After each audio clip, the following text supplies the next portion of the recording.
150 கோடி மக்களுக்கும் அதிகமானவர்களால் பின்பற்றப்படுகிற அளவுக்கு இந்த மார்க்கத்தை அல்லாஹ் வளரச் செய்திருக்கிறான். இப்படி அபரிமிதமான வளர்ச்சியை பெற்றிருக்கக்கூடிய இந்த மார்க்கத்தில் அங்கம் வகிக்கக்கூடிய முஸ்லீம்கள் மத்தியில் பலவிதமான கருத்து வேறுபாடுகளும் கொள்கை மோதல்களும் பலவிதமான சடங்கு சம்பிரதாயங்களும் மலிந்து நமக்கிடையே நல்லிணக்கம் குறைந்து வருகிற காட்சியை நாம் பரவலாக பார்க்கிறோம். நம்முடைய வழிகாட்டும் வாழ்க்கை நெறியாக அல்லாஹ் வழங்கிய திருக்குர்ஆன் நம்ம அனைவருக்கும் ஒன்றுதான். நாம் எந்த இறைவனை நம்மை படைத்தவனாக ஏற்றுக்கொண்டிருக்கிறோமோ அந்த இறைவனும் நம்ம எல்லாருக்கும் ஒருவன்தான். யாரை நம்ம அல்லாஹ்வுடைய தூதர் என்று சொல்கிறோமோ அத்தனை சாராருமே அந்த நபிகள் நாயகம் ஸல்லல்லாஹு அலைஹி வஸல்லம் அவர்களைத்தான் அல்லாஹ்வுடைய தூதர் என்று நம்புகிறோம். அப்போ நம்முடைய இறைவன் ஒருவனாக இருக்கும் பொழுது, நம்முடைய குர்ஆன் வேதம் ஒன்றாக இருக்கும் பொழுது, நம்முடைய வழிகாட்டுகிற தலைவர் தூதர் ஒருவராக இருக்கும் பொழுது, நமக்கு மத்தியில் எப்படி கருத்து வேறுபாடு வருகிறது, நமக்கு மத்தியில் ஏன் குழப்பங்கள் வருகிறது, நமக்கு மத்தியிலே மார்க்கத்தின் பெயரால் சண்டை சச்சரவுகள் எதனால் ஏற்படுகிறது என்ற அடிப்படையைத்தான் இன்றைய தினம் நாம் ஆய்வு செய்யவிருக்கிறோம். அப்போ நம்ம கருத்து வேறுபாடு கொள்கிறோம், முரண்படுறோம் என்று சொன்னால், திருக்குர்ஆனில் முரண்பாடுகள் இருந்தால், திருக்குர்ஆனே மாற்றி மாற்றி பேசக்கூடியதாக இருந்தால், திருக்குர்ஆனே முன்னுக்கு பின் முரணாக செய்திகளை சொல்லக்கூடியதாக இருந்தால், நமக்கு மத்தியிலே கருத்து வேறுபாடு வருவதில் நியாயம் இருக்கிறது. குர்ஆன் எங்களுக்கு சாதகமாக இந்த வசனம் இருக்கிறது, உங்களுக்கு சாதகமாக அந்த வசனம் இருக்கிறது என்று சொல்லி நாம் 2ஆக 3ஆக 10ஆக 100ஆக பிரிவதற்கு அர்த்தம் இருக்கிறது. ஆனால் குர்ஆன் இந்த மாதிரி முரண்பட்ட நிலையில் அல்லாஹ் நமக்கு தந்திருக்கிறானா? கிடையவே கிடையாது. அல்லாஹ் எப்படி திருக்குர்ஆனில் சொல்லுகிறான்னு சொன்னால், லா யஅதீஹில் பாத்திலு மின் பைனி யதைஹி வலா மின் கல்பிஹி. இந்த குர்ஆனுக்கு முன்னும் பின்னும் எந்த விதமான தவறான செய்திகளும் இடம்பெறவில்லை என்று அல்லாஹ் சொல்லி காட்டுகிறான். அதே மாதிரி இன்னொரு இடத்தில் அல்லாஹ் சொல்லி காட்டுகிறான், வலவ் கான மின் ஐந்தி கைரில்லாஹி லவஜது ஃபீஹி இக்திலாஃபன் கஸீரா. இந்த குர்ஆன் அல்லாஹ்வை தவிர வேற யாரிடமிருந்தாவது வந்திருக்குமையானால், மனிதர்கள் இதை கற்பனையாக செய்து உண்டாக்கியிருப்பார்களேயானால் லவஜது ஃபீஹி இக்திலாஃபன் கஸீரா, இதில் ஏராளமான முரண்பாடுகளை அவர்கள் கண்டிருப்பார்கள். முரண்பாடு இல்லாமல் இருக்குதுல, அதுதான் இறைவேதம் என்பதற்கு ஆதாரம்ங்கிறான் அல்லாஹ். அல்லாஹ்வுடைய வேதம்ங்கிறதுக்கு என்ன ஆதாரம் என்று சொன்னால், குர்ஆனில் முரண்பாடு கிடையாது. மனிதர்களுடைய பேச்சில் முரண்பாடு இருக்கும். ஏன்? மறதியினால் ஒருத்தன் நேற்று சொன்னதை மறந்துடுவான், கவனிக்க தவறுவதனால ஒரு சரியான ஒன்றை தவறாக புரிஞ்சிருவான், தவறானது அவனுக்கு சரியானதாக படும். கோபத்தில் கவலையில் இருக்கக்கூடிய நேரத்தில் சில உண்மைகளை அவனால் கண்டுகொள்ள முடியாமல் போய்விடும். இதனால் தப்பான முறையில் அவன் பேசிவிடுவான். அல்லாஹ்வுக்கு இதெல்லாம் உண்டா? அல்லாஹ் மறக்குவானா? அல்லாஹ்வுக்கு கோபம் வந்தாவது டென்ஷன் ஆகிடுவானா? அல்லாஹ் எதாவது கண்டுகொள்ளாமல் விட்டுருவானா? அப்போ அப்படிப்பட்ட ரப்புல் ஆலமீனிடமிருந்து இந்த குர்ஆன் வந்திருக்கிற காரணத்தினால் குர்ஆனில் என்ன இல்லை? முரண்பாடே இல்லை. எதை சொன்னாலும் நறுக்கு தெரிச்சாப்புல நேருக்கு நேரம் சொல்லும். அப்போ குர்ஆனில் முரண்பாடு இல்லை என்று சொன்னால் நமக்குள்ள கருத்து வேறுபாடு வரலாமா? குர்ஆன் தான் முரண்பாடே இல்லையே. குர்ஆன் ஒரு கருத்தை தானே சொல்லுது. குர்ஆன் ஒரு கருத்தை சொல்லும் பொழுது நம்ம எல்லாரும் ஒரு முடிவுக்கு தானே வரணும். ஆனால் குர்ஆனில் அல்லாஹ் முரண்பாடு இல்லைங்கிறான். நாம் குர்ஆனை ஏற்றுக்கொண்டக்கூடிய முஸ்லிம் சமுதாயம் முரண்பட்டு நிற்கிறோம். இது ஏன்? குர்ஆனில் முரண்பாடு இல்லை என்று சொன்னால் எல்லாரும் ஒரே மாதிரி தானே இருக்க வேண்டும் மார்க்க விஷயத்தில். இன்னும் சொல்ல போனால் குர்ஆனை தப்பும் தவறுமா விளங்குகிற விதத்தில் அல்லாஹ் இந்த குர்ஆனை தந்திருக்கிறானான்னு கேட்டால் அப்படியும் தரல. அல்லாஹ் என்ன சொல்கிறான்? வலகத் யஸ்ஸர்னல் குர்ஆன லிذிக்ரி ஃபஹல் மின் முத்தக்கிர். இந்த குர்ஆனை விளங்குவதற்கு லேசாக்கி வைத்திருக்கிறோம். குர்ஆன் நான் விளங்குறதுக்கு லேசான முறையில் அமைத்து தந்திருக்கிறேன். விளங்குவோர் இல்லையா? அல்லாஹ் ஃபஹல் மின் முத்தக்கிர், இந்த குர்ஆனை விளங்கக்கூடியவர்கள் இல்லையா என்று அல்லாஹ் கேட்குறான். அப்போ குர்ஆனில் முரண்பாடும் இல்லை, விளங்குறதுக்கு கஷ்டமாக இருந்தால் என்ன செய்யலாம்? ஒருத்தனுக்கு ஒரு மாதிரி இன்னொருத்தனுக்கு ஒரு மாதிரியாக விளங்கும். கொஞ்சம் கரடு முரடாக ஹார்டாக எழுதியிருந்தாங்கன்னு வைங்க, பயங்கரமான இலக்கிய நயத்தோடு எழுதியிருந்தாங்கன்னு வைங்க, அது புலவர்களுக்கு தான் விளங்கும். சாதாரண மக்கள் வேறு மாதிரி விளங்கி கொள்வார்கள். ஆனால் குர்ஆன் அல்லாஹ் என்ன சொல்கிறான்? இது அப்படியெல்லாம் கரடு முரடாவெல்லாம் நான் தரவே இல்லை, லேசாக தந்திருக்கிறேன். குர்ஆனை பொறுத்த வரைக்கும் எப்படி தந்திருக்கு? யஸ்ஸர்னல் குர்ஆன், குர்ஆனை நம்ம லேசாக ஆக்கி இருக்கிறோம், சிந்திக்க மாட்டீங்களா, விளங்க மாட்டீங்களா என்று அல்லாஹ் கேட்கிறான். அப்ப குர்ஆன் வந்து முரண்பாடு இல்லாமல் இருக்கிறது, அதே மாதிரி விளங்குவதற்கு கஷ்டம் இல்லாம எளிதாகவும் ஆக்கப்பட்டிருக்கிறது. தெளிவில்லாம மூடி மறைச்சி பேசக்கூடியதாக இந்த குர்ஆன் அமைந்திருக்கிறதான்னு கேட்டா இல்ல. ஹுதன் லின்னாஸ் வ பையினாத்தி மினல் ஹுதா வல் ஃபுர்கான். குர்ஆனை பத்தி அல்லாஹ் சொல்லும்போது சொல்கிறான், ஷஹ்ரு ரமலான் அல்லதி உன்சில ஃபீஹில் குர்ஆன். இந்த குர்ஆன் இந்த ரமலான் மாதத்தில் தான் குர்ஆன் வந்து அருளப்பட்டது.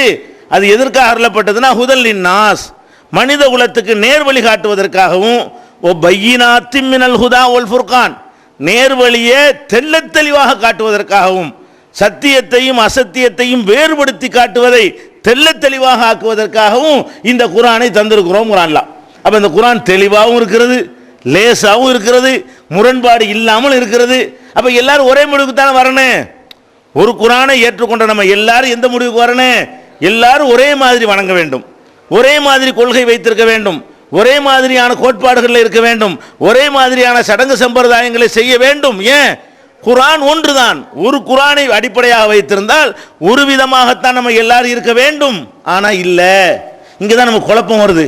என்னடா இது இப்படி பிரிஞ்சு கிடக்கிறோமே, நம்ம ஒன்னா இருக்கலாமே, இந்தியா போன்ற நாடுகளில் சிறுபான்மையா இருக்கிறோமே, நமக்குள்ள செதறி கிடக்கிறோமே என்றெல்லாம் கவலைப்படும் பொழுது நமக்கு இந்த மாதிரிலாம் தோணுது. என்ன தோணுது? நம்ம ஒரு குர்ஆனை தானே ஏத்துக்கிட்டு இருக்கிறோம், அப்ப ஏன் நமக்குள்ள சண்டை வருது என்று வருது. அடுத்து குர்ஆனை விட்டுருவோம். இந்த குர்ஆனுக்கு விளக்க உரையாக நபிகள் நாயகம் ஸல்லல்லாஹு அலைஹி வஸல்லம் அவர்களை அல்லாஹ் வந்து அனுப்பினான். அவர்கள் விளக்க உரையாக சொன்னாங்களே, அதை ஏதாவது குழப்பிட்டாங்களா? இல்ல. அவங்க விளக்க உரை தெளிவற்று இருந்ததா? அதுவும் இல்லை. நபிகள் நாயகம் ஸல்லல்லாஹு அலைஹி வஸல்லம் அவர்களை பற்றி அல்லாஹ் சொல்லும் பொழுது லிதுபையின லின்னாஸி மா நுஸில இலைஹிம், இந்த மக்களுக்கு அருளப்பட்ட குர்ஆனை நீ தெள்ளத் தெளிவாக விளக்குவதற்காகத்தான் உனக்கு நான் என்ன செஞ்சேன், இந்த குர்ஆனை அருள் இருக்கிறேங்கிறான். அப்ப நபிகள் நாயகம் ஸல்லல்லாஹு அலைஹி வஸல்லம் அவர்களை குர்ஆனுக்கு விளக்கம் தருவதற்காக அல்லாஹ் தேர்வு செய்கிறான். அல்லாஹ் ஒருவரை ஒரு காரியத்துக்கு தேர்வு செஞ்சா கரெக்டா தானே இருக்கும். நபிகள் நாயகத்தை எதுக்கு தேர்வு செஞ்சான்? இந்த குர்ஆனை கொண்டே கொடுத்து இதை தெளிவா விளக்கி மக்களை நல்வழிப்படுத்துன்னு தேர்வு செஞ்சு அனுப்புறான். அவனால் தேர்வு செய்ய அனுப்பப்பட்டவர் குழப்புவாரா, முரண்படுவாரா, உன்னோட ஒன்று சொல்லுவாரா? சொன்னாது அல்லாஹ்வுடைய தேர்வுலையில தப்பாகி போயிடும். நாமளே ஒரு காரியத்திற்கு அப்ப அலசி ஆராய்ந்து ஒருத்தரை தேர்ந்தெடுக்கிறதா இருந்தா சரியான தேர்ந்தெடுக்கும் தப்பு செஞ்சிடலாம். ஏன்னா உள்ளுக்குள்ள உள்ளது நமக்கு தெரியாது, வெளிப்படையாக உள்ளது மட்டும்தான் தெரியும். இறைவன் தேர்ந்தெடுக்கும் பொழுது அதில் ஏதாவது தவறுவதற்கு வாய்ப்பு, மிஸ்டேக் வருமா? வராது. அப்ப அல்லாஹ் ரப்புல் ஆலமீன் நபிகள் நாயகம் ஸல்லல்லாஹு அலைஹி வஸல்லம் அவர்களை வந்து தன்னுடைய தூதராகவும் நமக்கெல்லாம் வழிகாட்டுவதற்காகவும் தேர்ந்தெடுத்து அனுப்புகிறான் என்று சொன்னால் அவங்க குழப்ப மாட்டார்கள். அவங்களுடைய போதனைகளை நேற்று ஒன்று இன்னைக்கு ஒன்று முரண்பட்டு இருக்குமான்னா இருக்கவே இருக்காது. நபிகள் நாயகம் ஸல்லல்லாஹு அலைஹி வஸல்லம் அவங்களே இதை சொல்றாங்க, தரக்துக்கும் அலல் மஹஜ்ஜத்தில் பைலா, வெள்ளை வெளேர் என்ற மார்க்கத்தில் உங்களை விட்டு போறேன். ரசூல் ஸல்லல்லாஹு அலைஹி வஸல்லம் சொல்றாங்க, மங்களம் இருந்துச்சுன்னு வைங்க, அப்ப நம்ம கரெக்டாக கண்டுபிடிக்க இயலாது. அரை இருட்டும் அரை வெளிச்சமா இருக்குன்னு வைங்க, பாம்பு பிடிச்சி கயிறுன்னு நினைப்போம், கயிறை பிடிச்சி பாம்புன்னு நினைச்சிருவோம், வெளிச்சம் சரியா இல்லைன்னு சொன்னா. நபிகள் நாயகம் ஸல்லல்லாஹு அலைஹி வஸல்லம் என்ன சொல்றாங்க, தரக்துக்கும் அலல் மஹஜ்ஜத்தில் பைலா, வெள்ளை வெளேர் என்ற பாதையில் நான் விட்டு செல்கிறேன், உங்களை விட்டுட்டு போறேன்னு. அது பளிர்ந்து பிரகாசிக்கிற பாதையில் விட்டுட்டு போயிருக்கிறேன். எந்த மாதிரியான பிரகாசம் என்று சொன்னால் லைலுஹா கனஹாரிஹா, இரவும் கூட பகலை போல இருக்கும். நான் விட்டுட்டு போன பாதையில் இருட்டு, ஒரு பாதையில இருட்டு வரும்ல இல்லையா, ஒரு பாதை என்று வைத்துக் கொண்டீர்களே ஆனால் பாதி நேரம் அந்த பாதை வந்து வெளிச்சத்தை சந்திக்கும், இன்னொரு பாதி நேரம் இருட்டை சந்திக்கும். அப்ப பகல்ல அந்த பாதை கரெக்டா தெரிஞ்சாலும் ராத்திரில அந்த பாதை சரியா தெரியாம போயிடும். வெள்ள பாதையா இருந்தா கூட அது இருட்டும், இருட்டுல வந்து இருள் அடைஞ்சு போச்சுன்னு சொன்னா நமக்கு சரியா பார்க்க இயலாது. நபிகள் நாயகம் ஸல்லல்லாஹு அலைஹி வஸல்லம் சொல்றாங்கன்னு கேட்டா, நான் உன்னை வெள்ளை வெளேர் என்ற பாதையில் உங்களை எல்லாம் விட்டுட்டு செல்றேன், லைலுஹா கனஹாரிஹா, அதனுடைய இரவும் பகலை போல இருக்கும். ராத்திரியில் என்னுடைய பாதையில் நீங்க போனாலும் பளிச்சுன்னு இருக்கும், சோடியம் விளக்கு போடப்பட்ட மாதிரி இருக்கும், எங்க பார்த்தாலும் வெள்ளை வெள்ளை வெளிச்சமா இருக்கும் பொழுது பகல்லையும் வழி தவறதுக்கு இடம் இல்லை, ராத்திரிலையும் வழி தவறதுக்கு இடம் இல்லை. அப்படி இடத்துலயாக நான் உங்களை விட்டுட்டு போறேங்கிறாங்க. அப்ப நபிகள் நாயகம் ஸல்லல்லாஹு அலைஹி வஸல்லம் அவர்கள் நம்மளை எந்த பாதையில் விட்டுவிட்டு சென்றார்களோ, சஹாபாக்களை எந்த பாதையில் விட்டுவிட்டு சென்றார்களோ அந்த பாதை பளீர் என்று பிரகாசிக்கக்கூடிய பாதை. அவ பிரகாசிக்கக்கூடிய பாதையில் அவர்கள் விட்டு சென்றிருக்கும் பொழுது நம்ம ஏன் தடுமாறுறோம்? ஒரு ஊசி கிடந்தா எல்லாரும் ஊசி தானே சொல்லுவோம். பாதை தெளிவாக இருந்தால், வெளிச்சமாக இருந்தால் மைக்கு மைக்குன்னு சொல்லுவோமா, வேற மாதிரி சொல்லிடுவோமா? சட்டையை சட்டைன்னு தான் சொல்லுவோம். வெளிச்சம் சரியாக இருக்குமையானால் சட்டையை சட்டைன்னு தான் சொல்லுவோம், பேனாவை பேனான்னு தான் சொல்லுவோம். அது மாதிரி எந்த பொருளை பார்க்கிறோமோ அந்த பொருளை அனைவரும் ஒரே பொருளாக பார்ப்போம். எப்ப வெளிச்சம் சரியாக இருக்கும் பொழுது. அப்ப ஏன் நீங்க ரெண்டு கருத்தா போறீங்க? உங்களுக்குலாம் சண்டை. ஒரு ஆளுக்கு சுண்ணத்தா உள்ளது இன்னொரு ஆளுக்கு சுண்ணத்து இல்லாம ஏன் போகுது? ஒரு ஆளுக்கு கடமைங்கிற ஒரு கடமை இல்லாம எப்படி போகும்? ஒரு ஆளுக்கு ஹராமா இருந்து இன்னொரு ஆளுக்கு ஹராம் இல்லாம எப்படி போகும்? ஹராம்னா எல்லாருக்கும் ஹராமா தான் போகும், ஹலால்னா எல்லாத்துக்கும் ஹலாலா தான் போகும், கடமைன்னா எல்லாத்துக்கும் கடமைன்னு தான் ஆகும், கடமை இல்லைன்னா எல்லாத்துக்கும் கடமை இல்லைன்னு தான் ஆகும். அப்ப அப்படி நபிகள் நாயகம் ஸல்லல்லாஹு அலைஹி வஸல்லம் அவர்கள் நம்மளை வெள்ளை என்ற பாதையில் விட்டு செல்றாங்க. இப்ப நம்ம கவனிக்க வேண்டிய விஷயம் என்ன? குர்ஆனும் தெள்ள தெளிவானது, நபிகள் நாயகம் ஸல்லல்லாஹு அலைஹி வஸல்லம் அவங்களுடைய போதனைகளும் தெள்ள தெளிவானது. அது ஜவாமியுல் ஊத் ரசூல் ஸல்லல்லாஹு அலைஹி வஸல்லம் சொல்றாங்க, ஊதீது பி ஜவாமியல் கலிமி, எனக்கு அல்லாஹ் தந்திருக்கிறான், மற்ற நபிமார்களுக்கு கொடுக்காத ஒரு சிறப்பை தந்திருக்கிறான், அப்படி வட்டுருக்கமாக பேசக்கூடிய பேச்சாற்றலை எனக்கு தந்திருக்கிறான். ரசூலுல்லாஹ்வை பாராட்டி தன்னைத்தானே பாராட்டிக்கிறாங்க. எப்படி? அல்லாஹ் எனக்கு தந்திருக்கிறான், இந்த உளரக்கூடியவனா நான் வரல, சொன்னா அப்படி தெளிவா கரெக்டான வார்த்தையை போட்டு எந்த இடத்தில் எந்த வார்த்தையை போடணுமோ அந்த இடத்தில் அந்த வார்த்தையை போட்டு பேசக்கூடிய ஆற்றலை அல்லாஹ் எனக்கு தந்திருக்கிறான் என்று நபிகள் நாயகம் ஸல்லல்லாஹு அலைஹி வஸல்லம் அவங்களே சொல்றாங்க. அப்ப அவங்களுக்கு கொடுக்கப்பட்ட வேதமும் தெளிவாக இருக்கிறது, அவங்களும் தெளிவான முறையில் விளக்கம் தந்திருக்கிறார்கள் என்று சொன்னால் நமக்கிடையே குழப்பம் வரலாமா? வர முடியாது. ரெண்டு கருத்து வரலாமா? வர முடியாது. அப்புறம் என்ன? கடைசியா ஒரு சந்தேகம் வரலாம். நபிகள் நாயகம் குர்ஆன்ல உள்ள விஷயங்களும் நபிகள் நாயகம் ஸல்லல்லாஹு அலைஹி வஸல்லம் அவர்கள் மூலமாக நமக்கு வழங்கப்பட்ட விஷயங்களும் சேர்த்து முழு மார்க்கமாக நமக்கு கிடைத்து விட்டதா? ஒரு பகுதி அல்லாஹ் சொல்லி ஒரு பகுதியை விட்டுட்டானா? அப்ப கூட கருத்து வேறுபாடு வரலாம். பாதி அல்லாஹ் சொல்லிட்டு பாதியை சொல்லாம விட்டுருந்தான்னு வைங்க, அப்ப அந்த பாதியை நம்மளா முடிவு செஞ்சோம் என்றால் சண்டை வர வாய்ப்பு இருக்கிறது. நபிகள் நாயகம் ஸல்லல்லாஹு அலைஹி வஸல்லம் அவர்கள் முழுமையான மார்க்கத்தை தராம பாதி மார்க்கத்தை தந்துட்டு முக்காவாசி மார்க்கத்தை தந்துட்டு காவாசியை உன் இஷ்டத்துக்கு பண்ணிக்க என்று விட்டுட்டு போயிருந்தார்களே, ஆனால் நம்ம இஷ்டத்துக்கு பண்ணும்போது சண்டை வந்துடும். அதாவது குர்ஆன்ல அல்லாஹ் பாதி விஷயத்தை சொல்லிவிட்டு இவ்வளவு நான் சொல்லிவிட்டேன், மீதி பாதியை நீங்க உங்க இஷ்டத்துக்கு பண்ணிக்கிறீங்கடா என்ன செய்வோம்? இவர் இஷ்டத்துக்கு இவர் செய்வார், இவர் இஷ்டத்துக்கு இவர் செய்வார், ஏன் இஷ்டத்துக்கு நான் செய்வேன், மூணா போயிடுவோம். அப்ப நம்ம இஷ்டத்தில் எதையாவது அல்லாஹ் விட்டுருந்தான் என்று சொன்னால் அப்ப கூட சண்டை வர வாய்ப்பு இருக்கிறது. அல்லாஹ் பாதி மார்க்கத்தை தந்திருக்கிறான், முக்காவாசி மார்க்கத்தை தந்திருக்கிறான், முக்கால் ரக்கியாவாசி மார்க்கத்தை தந்திருக்கிறான்.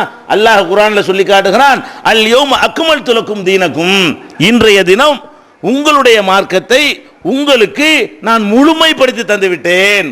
அல்லாஹ் சொல்றான் குர்ஆன்ல, உங்களுக்கு நான் தந்திருக்கிறேனே இதுதான் ஃபுல், இதுக்கு மேல இடம் இல்லை. ஃபுல்னா என்ன அர்த்தம்? ஒரு கிளாஸ் நிறைஞ்சிருச்சுன்னு சொன்னா அப்புறமேல ஒரு சொட்டு கூட விட முடியாது. சொட்டு விட்டா இருக்கிற சொட்டு வெளியே போயிடும். அப்ப இல்லாத ஒண்ணு உள்ள நுழைச்சா இருக்கிற ஒண்ணு வெளியேறி போயிடும். அப்ப அல்லாஹ் என்ன சொல்லி காட்டுறான்?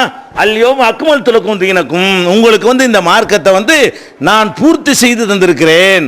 அப்ப இந்த மார்க்கம் முழுமையாக நமக்கு தரப்பட்டிருக்கிறது, எதுவும் விடவே இல்லை. எந்த அளவுக்கு இந்த வசனத்தை பற்றி நமக்கு விளங்கல இதனுடைய முக்கியத்துவம். ஒரு யூதர் நபிகள் உமர் ரலியல்லாஹு அன்ஹு அவர்கள்ட்ட சொல்றாரு, ஒரு யூதருக்கு விளங்குது. என்ன சொல்றாரு?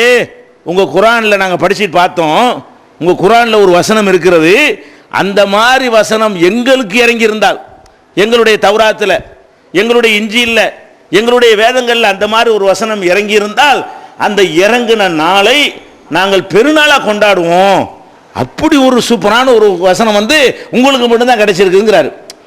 ஒரு யூதர் உமர் ரலியல்லாஹு அன்ஹு அவர்கள்ட்ட சொல்றாரு, உங்க குர்ஆனை நாங்கள் வாசிச்சு பார்த்தோம், அதுல ஒரு ஆயத்து இருக்கிறது, அந்த ஆயத்தை பார்த்தோம்னு சொன்னா இந்த மாதிரி ஒரு ஆயத்தை நமக்கு இல்லையே, நம்ம வேதத்துக்கு இப்படிலாம் இறைவன் தரலையே என்று நாங்கள் கவலைப்படுறோம். அது எங்க வேதத்தில் இருக்குமையானால் அந்த வசனம் அருளப்பட்ட நாளை நாங்கள் பெருநாளா கொண்டாடுவோங்கிறார். உமர் ரலியல்லாஹு கேட்கிறாங்க, அது என்ன வசனம்? உங்களுக்கெல்லாம் இல்லாம எங்களுக்கு மட்டும் உள்ள அந்த சிறப்பான வசனம் என்ன? அப்ப உமர் ரலியல்லாஹு அவர் சொல்றாரு, அல் யௌம அக்மல்து லக்கும் தீனக்கும், இன்றைய தினம் உங்கள் மார்க்கத்தை முழுமையாக்கிட்டேங்கிறான. இதுக்கு மேல என்னங்க வேணும்? எதையுமே குறை இல்லாம, முந்தைய மார்க்கத்தெல்லாம் குறை வச்சானா அல்ல, அதனால மாற்றப்பட்டு போச்சு, திருத்தங்கள் ஏற்பட்டு போச்சு. உங்க மார்க்கத்துக்கு அல்லாஹ் என்ன செஞ்சிட்டான்? இந்த மார்க்கத்தை நான் முழுமையாக்கிட்டேங்கிறான். முழுமையாக்கிட்ட பிறகு வேற ஒண்ணுக்கு தேவையில்லையே, அவனே தன் சொந்த பொறுப்பில் ஏற்றுக்கொண்டு எல்லாத்தையும் சொல்லிட்டானே என்று இந்த வசனத்திற்கு ஒரு யூதர் விளங்குறார். என்ன விளங்குறாரு? உங்க மார்க்கம் முழுமையான மார்க்கம், மனிதனுடைய அபிப்பிராயங்களுக்கு கருத்துக்களுக்கு இங்க இடம் இல்லைன்னு சொல்றாங்க. அப்ப குர்ஆன் முழுமையா இருக்கிறது. நபிகள் நாயகம் ஸல்லல்லாஹு அலைஹி வஸல்லம் அவங்களாவது அவங்க சொன்ன விளக்கத்தில் ஒரு பகுதியை சொல்லிவிட்டு ஒரு பகுதியை சொல்லாமல் உங்கள் இஷ்டத்துக்கு என்னமா முடிவு பண்ணிக்கிறங்க என்று நம்மளை விட்டு செல்வார்களே. ஆனால் அப்போ கூட நம்ம 2, 3, 4 வந்து மாறுறதுக்கு வாய்ப்பு இருக்குது. கேள்வி கேட்க இயலாது. நீங்கள் தானே எங்கள் இஷ்டத்துக்கு சொன்னீங்க, எங்கள் இஷ்டத்துக்கு நாங்கள் செஞ்சுட்டோன்னு போயிடலாம். ஆனால் நபிகள் நாயகம் ஸல்லல்லாஹு அலைஹி வஸல்லம் சொன்னாங்க, ஈயாக்கும் வ முஹ்தஸாத்தில் உமூர், புதிதாக உருவாக்கப்படுகிற அனைத்து காரியங்களை விட்டு உங்களை நான் எச்சரிக்கிறேன். மார்க்கம்ங்கிற பெயரில் எனக்கு பின்னாடி நீங்களா எதையாவது உருவாக்குவீர்களேயானால் அப்படி செய்யக்கூடாது என்று உங்களை எச்சரிக்கிறேன். குல்ல முஹ்தஸத்தின் பிதா, எனக்கு பின்னால் புதிதாக எதெல்லாம் உருவாக்கப்பட்டிருக்கிறதோ அது எல்லாமே அனாச்சாரம். குல்ல பிதாத்தின் லலாலா, ஒவ்வொரு பிதத்தும் ஒவ்வொரு அனாச்சாரமும் வழிகேடு. குல்ல லலாலத்தின் பின்னார், ஒவ்வொரு வழிகேடு நரகத்தில் கொண்டே சேர்த்துரும். அதாவது எனக்கு பின்னாடி நீங்களா உன்னை கண்டுபிடிச்சீர்கள் என்று சொன்ன மார்க்கத்தில் அது வழிகேடு, அது பிதத்து, அது நரகத்தில் சேர்த்துரும் என்று நபிகள் நாயகம் ஸல்லல்லாஹு அலைஹி வஸல்லம் சொல்லி அந்த உரிமையை நம்மள்ட்ட பறிச்சுட்டு போயிட்டாங்க. எந்த உரிமை? நம்மளா என்ன நல்லது, நம்மளா முடிவு செஞ்சுக்கலாம், நம்மளா 2 தொழுகை உண்டாக்கிடலாம், நம்மளா 4 நோன்பை உண்டாக்கிடலாம், நம்மளா 2 திக்ர் உண்டாக்கிடலாம், நம்மளா சில வணக்கங்களை ஏற்படுத்திக்கலான்னு நம்ம நினைத்தால் அந்த விளையாட்டு வச்சுக்கிறோம். நான் தான் அதை செய்வேன், என்னோட முடிஞ்சிருச்சு எல்லாம், எனக்கு பிறகு நீங்களாக ஏதாவது செஞ்சீர்களேயானால் அது வழிகேடு. இன்னும் தெளிவாக ரசூல் ஸல்லல்லாஹு அலைஹி வஸல்லம் சொல்றாங்க, மன் அமில அமலன் லைஸ அலைஹி அம்ருனா ஃபஹுவரத்துன், நம்முடைய உத்தரவு இல்லாமல், என்னுடைய கட்டளை இல்லாமல் யாராவது ஒரு அமலை செய்வார்களேயானால் அது ரத்து செய்யப்படும். நீங்க ஒரு நல்ல காரியம் என்று செய்யறதா இருந்தால் அல்லாஹ்வுடைய தூதராக வந்திருக்கிற நான் உங்களுக்கு கட்டளை இட்டிருக்க வேண்டும். நான் கட்டளை இடாம நீங்களா செஞ்சீர்களேயானால் ஃபஹுவ ரத்துன், அது இறைவனால் ஏற்றுக்கொள்ளப்படாது அப்படின்னு சொல்றாங்க. அப்போ ஒரு மனிதன் என்னுடைய உத்தரவு இல்லாமல் என்ன செய்யறாங்க, ஒன்றும் செய்யக்கூடாதுங்கிறாங்க. மன் அஹதத ஃபீ அம்ரினா ஹாதா மா லைஸ மின்ஹு, இந்த மார்க்கத்தில் இல்லாத ஒன்றை யார் புதுசா உண்டாக்குகிறானோ ஃபஹுவ ரத்துன், அது நிராகரிக்கப்படும். இந்த மார்க்கத்தில் இல்லாத ஒன்றை உண்டாக்குனாலும் தப்பு, எவனாவது உண்டாக்கிட்டு வச்சு போனதை நம்ம செயல்படுத்தினாலும் தப்புங்கிறாங்க. முதல்ல சொல்றாங்க, இந்த மார்க்கத்தில் இல்லாத ஒன்றை நீ உண்டாக்குனேன்னு வை, அதுவும் ரத்து செய்யப்படும். எவனாவது உண்டாக்கிட்டு போயிட்டான், நீ செயல்படுத்தினேன்னு வை. மன் அமில அமலன், ஒரு அமலை ஒருவன் செஞ்சால் லைஸ அலைஹி அம்ருனா, என்னுடைய கட்டளை இல்லாத ஒரு அமலை செய்தால் ஃபஹுவ ரத்துன், அதுவும் நிராகரிக்கப்படும். அப்ப நம்ம கவனிச்சு பார்க்கிறோம், குர்ஆன் தெளிவா இருக்கிறது, முழுமையா இருக்கிறது, அதே மாதிரி முரண்பாடு இல்லாமல் இருக்கிறது, முழுசாகவும் இருக்கிறது. நபிகள் நாயகம் ஸல்லல்லாஹு அலைஹி வஸல்லம் தெளிவா சொன்னார்கள், முரண்பாடு இல்லாமல் சொன்னார்கள், முழுசாக சொன்னார்கள். அப்ப அல்லாஹ்வும் முழுசா சொல்லிவிட்டான், அல்லாஹ்வுடைய தூதரும் முழுசா சொல்லிவிட்டார்கள். அப்ப நம்ம என்ன பார்க்கிறோம், முழுமையான ஒரு குர்ஆனை கையில் வைத்துக்கொண்டு முழுமையான வழிகாட்டுதலை தந்த ஒரு தலைவரை கையில் வைத்துக் கொண்டிருக்கக்கூடிய நாம் எப்படி 2ஆக போக முடியும், எப்படி 3ஆக போக முடியும், எப்படி 4ஆக போனோம் என்று சொன்னால் இந்த அடிப்படையை ஒத்துக்கொள்ளாதனால போனோம். எதனால போயிட்டோம்? குர்ஆன் தெளிவுதான், தெளிவுங்கிற நம்ம ஒத்துக்கிற தயாரா இல்லை. ரசூல் ஸல்லல்லாஹு அலைஹி வஸல்லம் தெளிவுதான், அதை நம்ம ஒத்துக்கிற தயாரா இல்லை. நம்ம என்ன நினைக்கிறோம், அவங்க அந்த காலத்தில் சொல்லிட்டாங்க, நாங்களும் சிலதை உண்டாக்குவோம், நாங்களும் சிலதை உண்டாக்குவோம் என்கிற இந்த சித்தாந்தத்தின் காரணத்தினால தான் நம்ம என்னவாயிருக்கிறோம், 2, 3 பிரிஞ்சிருக்கிறோம். அல்லாஹ் சொன்னா கேட்போம் அப்படின்னு சரண்டர் ஆனால், அல்லாஹ்வுடைய ரசூல் சொன்னால் கேட்போம் என்று நம்ம சரண்டராக தயாராக இருந்தால் அடுத்த வினாடியே அந்த வினாடியை நம்ம ஒன்றுபட்டு விடுவோம். நமக்குள்ள சண்டை வந்தாலும் சரி, சச்சரவு வந்தாலும் சரி, 2 பேர் உட்கார வேண்டியது. இங்க வா, குர்ஆன்ல உள்ள நீனு கேட்குறியா நான் கேட்குவோமா, ரசூல் ஸல்லல்லாஹு அலைஹி வஸல்லம் சொன்னதை நீனு கேட்குறியா நான் கேட்குறமான்னு உட்கார்ந்து பாருங்க, ஒரு கருத்துக்கு எல்லாம் வந்துருவோம். நான் சொன்னதை நீ கேளு, நீ சொன்னதை நான் கேளுன்னு சொன்னா தான் நம்ம 2ஆவே இருப்போம். 2ஆ இருக்கிறவன் 3ஆ இருக்கிறவன் எப்போ ஒன்னா வாணி என்று கேட்டால் எல்லாரும் வா, நீனு குர்ஆனை ஏற்றிருக்கிறீல, நானும் ஏற்றிருக்கிறேன்ல, நீனு ரசூலுல்லாஹ் மதிக்கிறீல, நானும் மதிக்கிறேன்ல, நம்ம 2 பேரும் உட்காருவோம். குர்ஆன்ல என்ன இருக்கோ 2 பேரும் கேட்டுருவோம். என்னுடைய இது தப்பா இருந்தா நான் விட்டுருவேன், உன்னுடைய இது தப்பா இருந்தா நீ விட்டுறியா? இப்போ ஒத்துமை வருமா வராதா? ஏன் சண்டையை தீர்க்கிறதுக்குரிய மருந்தை கையில் வச்சுக்கிட்டு சாப்பிடாமையே நோயிட்டு இருக்கிறோம். நோய்க்குரிய மருந்து கையில் இருக்கிறது, இந்த நோய் தான் இந்த மருந்து நோயை தீர்க்கும்னு தெளிவாக தெரிகிறது. ஆனால் என்ன செய்யணும், கையில் வச்சுக்கிட்டேன் அதெல்லாம் கிடையாது, சாப்பிட முடியாது, நோய் போக மாட்டேங்குது சண்டை போட்டா அப்படி. அதான் இப்போ நடந்து கொண்டு இருக்கிறது. டிஎன்டிஜே வீடியோ விஷன், டிஎன்டிஜேவின் மார்க்க விளக்க குறுந்தகடுகள் PJ Shamsulluha, MI Sulaiman, MS Sulaiman, Altafi மற்றும் மார்க்க அறிஞர்களின் உரைகள் அடங்கிய சீடிகள் வெறும் ரூபாய் 20 மட்டுமே. கடந்த ரமலானில் சகோதரர் பிஜே அவர்கள் ஆற்றிய இஸ்லாம் கூறும் பொருளியல் தொடர் சொற்பொழிவு கிட்டத்தட்ட 27 மணி நேர நிகழ்ச்சி 3 டிவிடிகளில் விலை ரூபாய் 100 மட்டும். மொத்த விற்பனையாளர்களுக்கு கழிவுகள் உண்டு. கிடைக்கும் இடம் டிஎன்டிஜே வீடியோ விஷன், நம்பர் 30, அரண்மனைக்காரன் தெரு, மண்ணடி, சென்னை 1. ரசூல் ஸல்லல்லாஹு அலைஹி வஸல்லம் அவர்கள் ஹயாத்தோட இருக்கும்போது சமுதாயம் பிளவுபடலை. அவங்க உயிரோட வாழ்கிற காலம் வரைக்கும் மார்க்கத்தில் சண்டை இருந்துச்சா? இல்லை, ஒரே சமுதாயமாக இருந்தாங்க. நபிகள் நாயகம் ஸல்லல்லாஹு அலைஹி வஸல்லம் அவர்கள் மரணித்த உடனே அந்த சமுதாயம் பிளவுபடுவதற்கு பல சந்தர்ப்பங்கள் வந்தன. ஆனால் பிளவுபடலை. லேசாக அப்படி பிளவை நோக்கி போய்விட்டு உடனே ரிவர்ஸில் திரும்பி ஓடியான்ட்டாங்க. எப்போலாம் ஏற்படுது? ரசூல் ஸல்லல்லாஹு அலைஹி வஸல்லம் மௌத் ஆகிட்டாங்க. மௌத்தான உடனே ஃபஸ்ட்டு பிளவு வருது சமுதாயம் மற்ற சஹாபாக்கள்கிட்ட வருது. மௌத்து ஆயிட்டாங்களா இல்லையான்னு சண்டை. சண்டை எப்படி ஆரம்பிக்குது? நபிகள் நாயகம் ஸல்லல்லாஹு அலைஹி வஸல்லம் மரணித்து அவங்களுடைய உடல் வைக்கப்பட்டிருக்கிறது. பாதி பேர் இல்லை, அதிகப்படியான மக்கள் சொல்றாங்க நபிகள் நாயகம் ஸல்லல்லாஹு அலைஹி வஸல்லம் மௌத்தாகவில்லைங்கிறாங்க. சாதாரண ஆளுக்கு சொல்லலை, உமர் ரலியல்லாஹு அன்ஹு போன்ற பெரிய சஹாபிலாம் சொல்றாங்க. உமர் ரலியல்லாஹு அன்ஹு அவர்களை பற்றி ரசூலுல்லாஹ் எப்படி பாராட்டுறாங்க? இன்னல்லாஹ லா யன்திகு அலா லிசானி உமர், உமர் நாவில் அல்லாஹ் பேசுகிறான். அவர் சில விஷயங்கள் அவர் சொல்லுவார், அதுக்கேற்றவாறு வஹி வரும். அந்த மாதிரி எல்லாம் அல்லாஹ் பல சந்தர்ப்பங்களில் உமர் ரலியல்லாஹு அன்ஹுடைய கருத்துக்கு இணக்கமாகவே வஹி அறிவித்திருக்கிறது. நம்ம என்ன செய்யறோம்? பார்க்கிறோம்.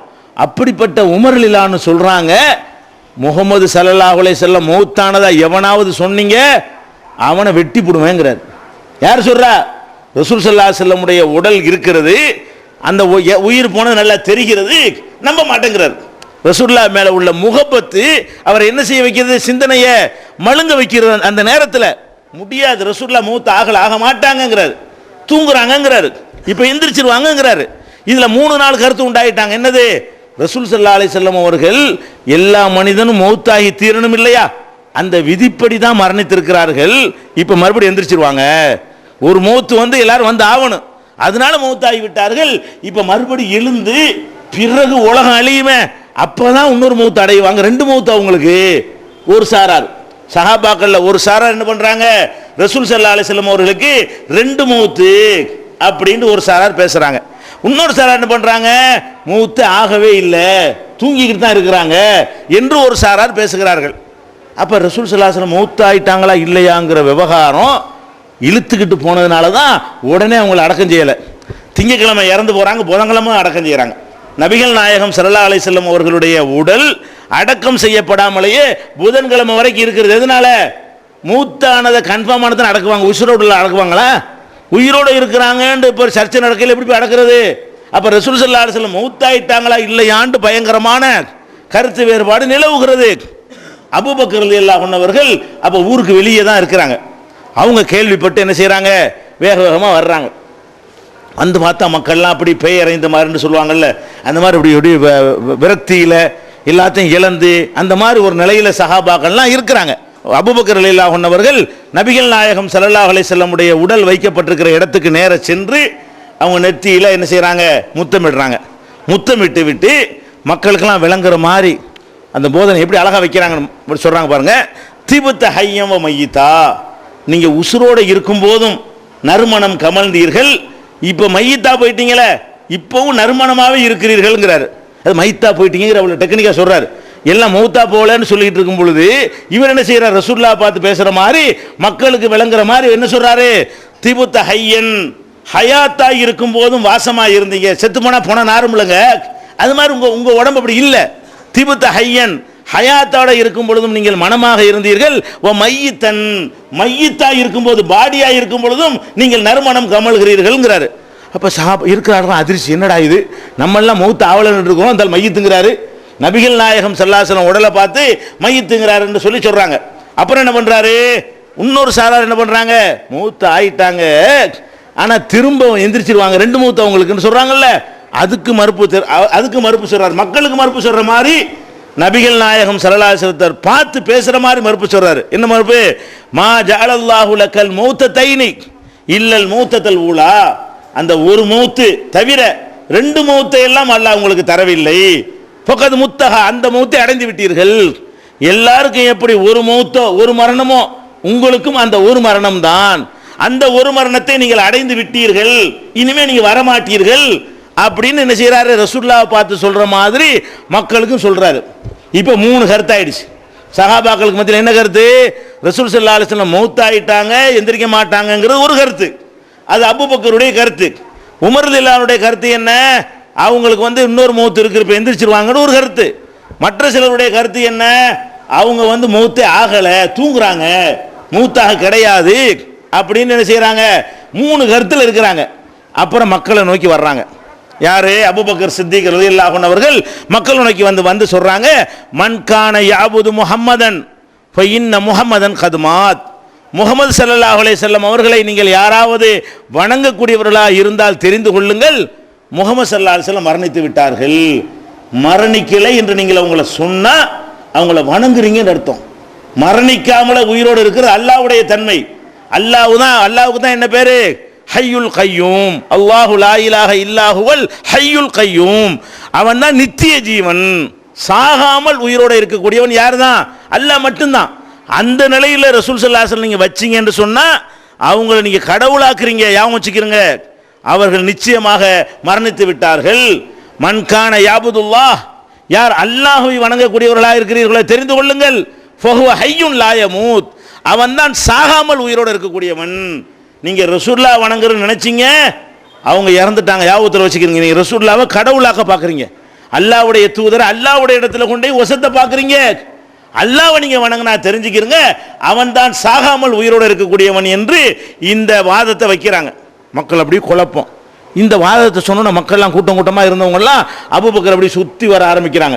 மக்கள் கூட்டம் அங்கிட்டு திரும்புது. உமரை அம்போன்னு விட்டுட்டாங்க எல்லாரும். உமர் ரலியல்லாஹு அன்ஹு நாங்கள் மக்களை மிரட்டிக்கிட்டு இருக்கிறார்கள், எல்லாம் தொலைச்சுவிடுவோம் அப்படின்னு அந்த பக்கம் கூட்டம் அசம்பிளாக இருந்ததெல்லாம் என்ன செய்யுது, அப்படியே அபூபக்கர் என்னமோ சொல்லிட்டு இருக்காருன்னு சொல்லி வந்துடுறாங்க. வந்த உடனே சரன்னு ஆயத்துகள் அள்ளி போடுறாரு. நீங்க குர்ஆன் வசனத்தை படிக்கவில்லையா, அல்லாஹ் என்ன சொல்றான் என்பதை வாசிக்கவில்லையா அப்படின்னு சொல்லி ஒமா முஹம்மதுன் இல்லா ரசூல் குர்ஆன் வசனத்தை எடுத்து வாசிக்கிறார். யார், அபூபக்கர் சித்திக் ரலியல்லாஹு அன்ஹு அவர்கள். ஒமா முஹம்மதுன் இல்லா ரசூல், முஹம்மது தூதர் தான், தூதரை தவிர கடவுள் கிடையாது. கது ஹலத்து மின் கப்லிஹி ருசுலு, அவருக்கு முன்னாடி பல தூதர்கள் சென்று விட்டார்கள். அவங்கெல்லாம் சென்றிருக்கும்போது இவர் மட்டும் செல்லாமல் இருப்பாரா? அவையும் மாத்த அவ குத்தில, இவர் இறந்து போய்விட்டால், முஹம்மது ஸல்லல்லாஹு அலைஹி வஸல்லம் இறந்து போய்விட்டால், அவ குத்தில கொல்லப்பட்டு விட்டால், இன்கலபத்தும் அலா ஆகாபிக்கும், வந்த வழியை திரும்பிடுவீங்களா? அப்ப ரசூல் ஸல்லல்லாஹு அலைஹி வஸல்லம் இருந்தா ஒழுங்கா இருப்பீங்க, ரசூல் ஸல்லல்லாஹு மௌத்தா போனா பழைய வழிக்கு போயிருவீங்களா நீங்கெல்லாம் என்று குர்ஆன்ல ஒரு வசனம் இருக்கிறது. அதை வாசிச்சு காட்டுறாங்க. அப்பதான் மக்களுக்கு விளங்குது, ஆமா அல்லாஹ் தெளிவாக சொல்றான், நீ இறந்து விட்டால்னா இறப்பார் தான் அர்த்தம், இவர் கொல்லப்பட்டு விட்டால்னா கொல்லப்படுவார் தான் அர்த்தம். அல்லாஹ்வுடைய தூதராக வந்தவர் கொல்ல மாட்டார்னு, கொல்லப்பட மாட்டார்னு குர்ஆன்ல இல்லையே, இறந்து போக மாட்டார்னு இல்லையே, இறந்து போனா தடம் மாறிடாதீங்கன்னு இருக்கிறது. அப்ப முஹம்மது ஸல்லல்லாஹு அலைஹி வஸல்லம் இறந்து போய்விட்டால் நீங்க தடம் மாறாதீங்கன்னு குர்ஆன்ல இருக்கும் பொழுது இறக்க மாட்டாங்கன்னு எப்படிப்பா சொல்றீங்க, மரணிக்க மாட்டாங்கன்னு எப்படிப்பா சொல்றீங்க? அந்த ஆயத்தை ஒரு தூக்கி போடுறார். அடுத்து என்ன சொல்றாரு, நீங்கள் குர்ஆன் வசனத்தை பார்க்கவில்லையா, இன்னக மையித்துன், நபியே நீங்களும் மையித்து தான், ஒரு நாளில் நீங்களும் மையித்தாக போகக்கூடியவர் தான். ஓ இன்னகும் மையித்தூன், அவர்களும் மையித்தாக போகக்கூடியவர்கள் தான். நீரும் மரணிப்பவரே, உங்களோடு இருக்கிற மற்ற சமுதாய மக்களும் மரணிக்கக்கூடியவர்கள் தான். மரணிக்காதவர்களாக நம்ம ஆக்கவில்லை அப்படின்னு என்ன செய்யறான் அல்லாஹ் குர்ஆன்ல சொல்றான்ல, அதை எடுத்து போடுறாரு. உமா ஜஅல்னா லி பஷரின் மின் கப்லிகல் குல்த, உமக்கு முன்னால் எந்த ஒரு மனிதருக்கும் நிரந்தரமாக இருக்கக்கூடிய தன்மையை நம்ம ஏற்படுத்தவில்லை. அஃபையும் மித்த ஃபஹுமுல் ஹாலிதூன், நீ மரணித்து விட்டால் இவர்கள் மாத்து நிரந்தரமா இருக்க போறார்களா? நீ போற மாதிரி இவர்களும் போய் விடுவார்கள் ஒரு நேரத்தில், நீனும் போவே, இவர்களும் உன்னை எதிர்க்கக்கூடிய மக்களும் போய் விடுவார்கள். அப்படி எல்லாம் இந்த வசனங்களை எல்லாம் எடுத்து அபூபக்கர் ரலியல்லாஹு அன்ஹு மக்கள்கிட்ட வைக்கிறாங்க. அப்பதான் மக்களுக்கு தெரியுது, ஆஹா குர்ஆன்ல இருக்கிற வசனத்தை கவனிக்காமல் இருந்திருக்கிறோம், நம்ம அன்பு மேலிட்டு சிந்திக்காம நம்மளாவது இஷ்டத்துக்கு முடிவு எடுத்துட்டோம் அப்படின்னு சொல்லி உமர் ரலியல்லாஹு கையில் இருந்த வாழ்க்கையில உழுவுது. எல்லா சஹாபாக்களும் அப்படி கருத்தை மாத்திக்கிறாங்க. ஆமா குர்ஆன் இந்த வசனம் நேத்து இறங்கின மாதிரி இருக்குது, மறந்து போச்சு, எங்களுக்கு புதுசா இறங்குற மாதிரி இருக்குது, அந்த அளவுக்கு எங்களுடைய கவலை அந்த வசனத்தை மறக்கடிக்க செய்து விட்டதுன்னு சொல்றாங்க. இப்ப நல்லா சிந்திச்சு பார்க்க வேண்டும், இவர்கள் எதனால் ஒன்றுபட்டார்கள்? ரசூல் ஸல்லல்லாஹு அலைஹி வஸல்லம் மௌத்தாவலன்னு ஒரு உணர்ச்சிகரமான ஒரு கூட்டம் இருந்தா மௌத்தாயிட்டாங்கன்னு சும்மா விடுவாங்களா? அடிச்சு நொறுக்கிருக்க மாட்டாங்க. மௌத்தாவலன்னு சொல்லி மௌத்தார சொல்றியா நீ அப்படின்னு எல்லாம் திரண்டு வந்தா என்ன ஆயிருக்கு? அன்னைக்கே 3 பேர் 3 கோஷ்டியா நின்று அடிச்சுக்கிட்டு பல தலை உருட்டப்பட்டிருக்குமா இல்லையா? உருட்டப்படலை. ஏன்? 3 வசனம் அப்படியே நிப்பாட்டி பிடிச்சு மக்களை 3 வசனம் தள்ளி போட்டாங்க. அந்த மக்கள் மத்தியில் குர்ஆன் வசனம் தூக்கி போட்டாங்க. குர்ஆனு கட்டுப்படுவோம் எல்லாம் அப்படி தங்களுடைய கருத்தை மாற்றிக்கிட்டாங்க. குர்ஆன் வசனம்னு தெரிஞ்ச உடனே உமர் ரலியல்லாஹு நான் சொன்னதான் சரி நின்றாரா? அதெல்லாம் நான் சொன்னதான் வெட்டி போடுவோன்னு சொன்னாரா? ஆஹா, குர்ஆன்ல ரசூலுல்லாஹ் மௌத்தாயிருவாங்கன்னு சொல்லும்போது நம்ம எப்படி இதுக்கு மாத்தமா பேசுறது? குர்ஆன்ல 2 மௌத்து இல்லைன்னு சொல்லும் பொழுது நம்ம எப்படி மாற்றி பேசுறது? இப்படி நினைச்ச காரணத்தினால்தான் அன்றைக்கு 3 துண்டாக உடையவிருந்த சஹாபாக்கள் ஒன்றுபட்டார்கள். இப்படி இவங்க இன்னைக்கு நம்ம சமுதாயத்தில் பிளவுபட்டு நிற்கிறோமே, எல்லாரும் இந்த நிலைப்பாட்டுக்கு வந்தால் 1 செகண்ட் போதும் ஒற்றுமைக்கு. வருஷ கணக்கெல்லாம் தேவையில்லை. என்னத்துக்கு வரணும்? குர்ஆன்ல உள்ளதை நானும் கேட்கிறேன் நீனும் கேட்கிறியா? ரசூல் ஸல்லல்லாஹு அலைஹி வஸல்லம் சொன்னதை நீனும் கேட்கிறேன் நானும் கேட்கிறியானா வருமா? பிரச்சனை வருமா? வராது. அப்ப நபிகள் நாயகம் ஸல்லல்லாஹு அலைஹி வஸல்லம் மௌத்தாகி விட்டார்கள். அவர் என்ன செய்யறாங்க? அடக்கம் பண்ணணும். அடக்கம் பண்ற நேரத்தில் மறுபடியும் சண்டை வருது. அடக்கம் பண்ண பிறகு என்னவாகுது? அடுத்து யார் ஜனாதிபதி? அது வரணும்ல. ஏன்னா ரசூல் ஸல்லல்லாஹு அலைஹி வஸல்லம் அவர்களுக்கு 2 பொறுப்பு இருந்தது. ஒன்று அல்லாஹ்வுடைய தூதருங்கிற பொறுப்பு, அதுக்கு பிரதிநிதி கிடையாது, முடிஞ்சது தான். கியாமத் வரைக்கும் அவங்க தான் தூதர். அவங்க மௌத்தா போனாலும் அவங்க தான் அல்லாஹ்வுடைய தூதர். அவங்களுடைய மெசேஜுக்கு நம்ம பின்பற்றி ஆக வேண்டும். அந்த இடத்தை யாரும் நிறைக்க இயலாது. ஆனால் ரசூல் ஸல்லல்லாஹு அலைஹி வஸல்லம் அவர்கள் ஜனாதிபதி அவங்களும் இருக்கிறாங்க, சக்கரவர்த்தியாக இருக்கிறாங்க, அந்த இடத்தை நிறைக்கணுமே. அப்போ யார் ஜனாதிபதியாக வர்றது? அடுத்த சண்டை. எந்த அளவுக்கு சண்டை? அதாவது அந்த ஹதீஸில் அப்படி வருகிறது, ஒருத்தர் வெட்டி தலையை வெட்டி கொள்வார்கள்ங்கிற அளவுக்கு சண்டை கூச்சல் கிளம்புது. எப்படி வருது? அன்சார்னா மதீனாக்காரங்க என்ன பண்ணுறாங்க? எங்கள் ஊரால் தான் தலைவராக வரணும், நீங்கள் வெளியூர்லேருந்து வந்தீங்க, அடைக்கலமாக வந்தீங்க, உங்களுக்கு நாங்கள் சோறை போட்டோம், இடம் தந்தோம், உங்களுக்கு தேவையான எல்லா வசதிகளையும் செஞ்சு தந்தோம், இப்போ ரசூல் ஸல்லல்லாஹு அலைஹி வஸல்லத்துக்காக வேண்டி எல்லா உரிமையும் நாங்கள் விட்டு கொடுத்தோம், ஒன்றுமில்லாமல் வரும்போது நாங்கள் அடைக்கலம் தரலான்னு நீங்கள் இப்படி இந்த ஒரு சாம்ராஜ்யம் உண்டா இருக்குமா? அதனால என்ன வரணும்? எங்கள் ஊர் மதீனாவில் உள்ள ஒரு ஆள் தான் ஜனாதிபதியாக வரணும். மக்காவிலேருந்து வந்தாங்களே, வெளியூர்லேருந்து குடியேறினவங்க முஹாஜிர்கள், அவங்க என்ன சொல்கிறாங்க? அதெல்லாம் கிடையாது. நீங்கள் இஸ்லாத்தை ஏற்றுக்கிற போது கஷ்டப்படலை, நாங்கள் இஸ்லாத்தை ஏற்றுக்க சொத்தையெல்லாம் விட்டோம்னா சோத்துக்கு வழி இல்லாமல் எங்கே கிடக்கிறோம். எங்களுக்கு அங்கே சொத்து இருக்குது, மார்க்கத்துக்காக தான் விட்டுட்டு வந்திருக்கிறோம். எங்களுக்கு வீடு இருக்கிறது, மார்க்கத்துக்கு விட்டுட்டு வந்திருக்கிறோம். முகமது ஸல்லல்லாஹு அலைஹி வஸல்லமோட ஒருத்தர் சேர்ந்தாலே பயந்து நடுங்கினாங்க. அந்த நேரத்தில் அவரோட சேர்ந்து இருந்தோம். அடி வாங்கணும், உதவ நீங்கள் அதெல்லாம் வாங்கினீங்களா? மதீனாவாசிகள் அதெல்லாம் வாங்கலை. மதீனாவாசிகள் இஸ்லாத்தை ஏற்றுக்கொண்டதற்காக வேண்டி அடி வெட்டு குத்துலாம் வாங்கவே இல்லை. ஊரில் எதிர்ப்பு இல்லை, மக்காவில் எதிர்ப்பு இருந்தது. அப்போ முஹாஜிர்கள் என்ன பண்ணுறாங்க? அதெல்லாம் முடியாது, எங்கள் ஊரை சேர்ந்தவர் தான் வரணும். கடைசியில் நீ நான் அடி தடிலாம் பயங்கரமாக என்னாச்சுன்னு சொன்னால் ஒத்துமை வரவே இல்லை. கடைசி என்ன பண்ணுறாங்க தெரியுமா? மின்னா அமீருன் ஓ மின்கும் அமீர், நம்ம 2ஆக பிரிச்சுக்கிடுவோம், நீங்கள் ஒரு அமீரை தேர்ந்தெடுத்துக்கிறீங்க, நாங்கள் ஒரு நாட்டை 2ஆக பிரிக்கிறேன்னு வந்துட்டாங்க. எந்த அளவுக்கு வந்துச்சு? இந்த பதவி சாதாரண ஒரு கவுன்சிலர் பதவி விடுவானா ஒருத்தன்? ரசூல் ஸல்லல்லாஹு அலைஹி வஸல்லம் மரணிக்கும் பொழுது பெரிய வல்லரசுக்கு அதிபதி, சாதாரண ஒரு குட்டி நாட்டினுடைய ஜனாதிபதி இல்லை. அவங்க எப்படிப்பட்ட சாம்ராஜ்யத்தை உண்டாக்கி இருந்தாங்க என்று சொன்னால், இந்தியாவுடைய நிலப்பரப்புக்கு நிகரான ஒரு சாம்ராஜ்யம். ரசூல் ஸல்லல்லாஹு அலைஹி வஸல்லம் மௌத்தா போகும் பொழுது நம்ம இந்தியா இப்போ இருக்குதே, இது எவ்வளோ நிலப்பரப்பு கொண்டதாக இருக்கிறதோ அவ்வளோ பெரிய நிலப்பரப்புக்கு நபிகள் நாயகம் ஸல்லல்லாஹு அலைஹி வஸல்லம் அவர்கள் சக்கரவர்த்தியாக இருந்துதான் மரணித்தார்கள். அவ்வளோ பெரிய போஸ்ட்டை யாராவது விடுவாங்களா? சின்ன போஸ்டா இது? உலகமே அஞ்சு நடங்கக்கூடிய ஒரு போஸ்ட். அன்னைக்கு ஒரே வல்லரசு அதுதான். பாரசீக ரோமாபுரி சக்கரவர்த்திகள் எல்லாம் அன்னைக்கு தலகுனிந்து நிற்கக்கூடிய அளவுக்கு இது பெருசாக வளர்ந்துருச்சு. உலகத்தை அந்த 2 பேரும் தான் ஆட்டி படைத்தார்கள். அதையும் மிஞ்சக்கூடிய ஒரு சக்தியாக இந்த ஆட்சி இருக்கும் பொழுது இந்த பதவியை லேசாக விடுவார்களா? அவ்வளோ பெரிய சண்டை வருது. கடைசியில் என்ன பண்ணுறாங்க? 2ஆக பிரிச்சுக்கிறோம், நாங்கள் ஒரு பகுதிக்கு எங்கள் ஜனாதிபதி வச்சுக்கிறோம், நீங்கள் ஒரு பகுதிக்கு உங்கள் ஜனாதிபதி வச்சுக்கிறீங்கன்னு சொல்லி மின்னா அமீருன் ஓ மின்கும் அமீர், எங்களில் ஒரு ஆள் அமீராக இருக்கட்டும், உங்களில் ஒரு ஆள் அமீர் 2ஆக போனால் நாடு 2 தானே அர்த்தம். ஜனாதிபதி 2ஆக போயிட்டா என்ன அர்த்தம்? பிரதமர் 2ஆக போயிட்டார்னா நாடு 2ன்னு அர்த்தம். 2 நாடு ஆக்கிக்கிறோம் என்பதை இந்த வார்த்தையின் மூலமாக என்ன செய்கிறாங்க? அவங்க சொல்கிறாங்க. அப்போ என்ன நடந்திருக்கணே? 2 ஆயிருக்கணும்ல, ஆவலை. அல்லது வெட்டிக்கிட்டு சாவணும்ல, சாவலை. ஏன் சாவலை, ஏன் ஆவலை? ஏன் என்று கேட்டால் சில நல்ல இணக்கம் படைத்தவர்கள் எழுந்து மக்கள்கிட்ட சொல்கிறாங்க, ஏன்பா நீங்கள் இந்த மாதிரி சொல்கிறீங்களே, நான் தான் வருவேன் நீ தான் வருவேன் சொல்லி நபிகள் நாயகம் ஸல்லல்லாஹு அலைஹி வஸல்லம் அவர்களை நீங்கள் நேசிக்கிறீங்க, நாங்கள் நேசிக்கிறோம்ல, அவங்க இதை பற்றி ஏதாவது சொல்லியிருக்கிறாங்களான்னு பாருங்களேன்ப்பா, அவங்க இதுக்கு ஏதாவது வழிகாட்டிட்டு போயிருக்காங்களான்னு பாருங்களேன் அப்படின்னு சொல்லிட்டு ஒன்று ஒன்றே எடுத்து போடுறாங்க. ரசூல் ஸல்லல்லாஹு அலைஹி வஸல்லம் அவர்களுக்கு உடல்நிலை சரியில்லாமல் போன நேரத்தில் பல நாட்கள் அவர்களுக்கு தொழுகைக்கு வர முடியவில்லையே, அந்த நேரத்தில் யாரை நிப்பாட்டினாங்க? எனக்கு பிறகு யாரு என்று சொல்லி யாரை நிப்பாட்டுறாங்க? அபூபக்கர் உடனே நிப்பாட்டுறாங்க. நீங்க அவர் மக்காவாசியா மதினாவாசியான்னு பார்க்காதப்பா, ரசூலுல்லாவுக்கு ரொம்ப நெருக்கமான ஆள் யாருன்னு மட்டும் பாரு. அவர் மக்காவாசிங்கிறது மறந்துரு, அவர் மதினாவாசிங்கிறது மறந்தது.